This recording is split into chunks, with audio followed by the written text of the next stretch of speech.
გარემოს დაცვით საკითხებთან დაკავშირებით გადაწყვეტილების მიღების პროცესში საზოგადოების მონაწილეობის უფლება სამ ძირითად ნაწილად იყოფა. პირველი, პირთა უფლებად ჩართულნი იყვნენ გადაწყვეტილების მიღების პროცესში იმ საქმიანობასთან დაკავშირებით, რომელიც უშუალო გავლენას ახდენს მათზე. მეორე, გარემოს დაცვის სფეროსთან დაკავშირებით, ამა თუ იმ გეგმის, პროგრამის თუ პოლიტიკის შემუშავების პროცესში. და მესამე, კანონების, წესებისა და სამართლებრივი ნორმების შემუშავებაში.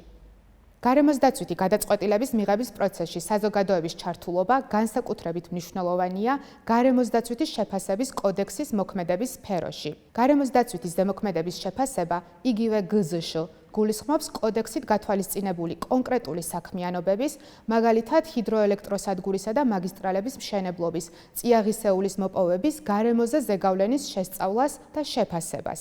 გარემოს დაცვითი გადაწყვეტილების მისაღებად კოდექსით განსაზღვრულია სამი ძირითადი ეტაპი: სკრინინგი, სკოპინგი და გარემოზე ზემოქმედების შეფასება.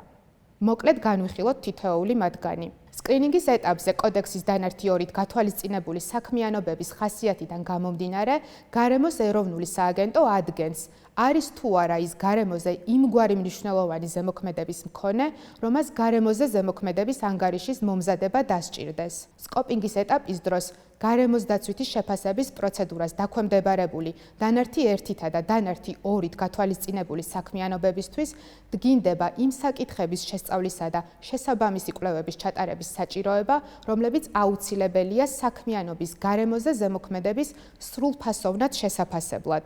თავად გარემოს დაცვითი ზემოქმედების შეფასების პროცედურა კი უშუალოდ ანგარიშის მომზადებას და გარემოს ეროვნული სააგენტოსთვის მის წარდგენას გულისხმობს, რომელზე დაყრდნობითაც სააგენტო იღებს გადაწყვეტილებას, უნდა განხორციელდეს თუ არა საქმიანობა, ან რა პირობებით უნდა განხორციელდეს ის. გარემოს დაცვითი შეფასების კოდექსით ყველა ამ ეტაპისთვის კონკრეტულად არის დადგენილი საზოგადოების მონაწილეობის ფორმები და ვადები. დაინტერესებულ პირებს, რომლებიც ფართოდ განიმარტება და გულისხმობს საკითხით დაინტერესებულ ყველა პირს, უფლება აქვთ დაგეგმილ საქმიანობასთან დაკავშირებით თავიანთი კითხვები და მოსაზრებები გადაწყვეტილების მიმღებ პირებს წარუდგინონ წერილობით, ელექტრონულად ან ზეპირად საჯარო განხილვაში მონაწილეობისას. მათ ხელი უნდა მიუწვდებოდეთ საჭირო ინფორმაციაზე, რათა ეფექტიანად შეძლონ გადაწყვეტილების მიღების პროცესში მონაწილეობა.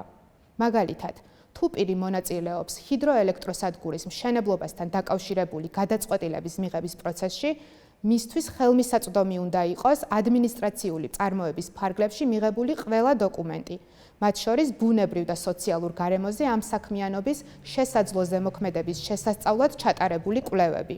უფლებამოსილი ადმინისტრაციული ორგანო, რომელიც ამ შემთხვევაში გარემოს ეროვნული სააგენტოა, ვალდებულია დროულად დააიდენტიფიციროს ის პირები, რომლებზეც შესაძლოა გავლენა იქონიოს დაგეგმილმა საქმიანობამ და მათ ადეკვატური საშუალებებით მიაწოდოს ინფორმაცია ამ საქმიანობის შესახებ. ასევე დროულად უნდა აცნობოს მათ ინფორმაცია საჯარო განხილვის გამართვის შესახებ. ის უნდა გაიმართოს დაგეგმილი საქმიანობის განხორციელების ადგილთან ყველაზე ახლოს მდებარე სათანადო ადმინისტრაციული ორგანოს შენობაში ან მის მიმდებარე ტერიტორიაზე. გადაწყვეტილების მიღების პროცესში დაინტერესებული პირები ადრეული ეტაპიდან უნდა იყვნენ ჩართულები. ესე იგი, იმ პერიოდიდან, როდესაც ჯერ კიდევ არსებობს ალტერნატივები, მათ შორის ეგრეთ წოდებული ნულოვანი ალტერნატივა. საქმიანობის განუხორციელებლობის, კონკრეტული გადაწყვეტილების არ მიღების ალტერნატივა.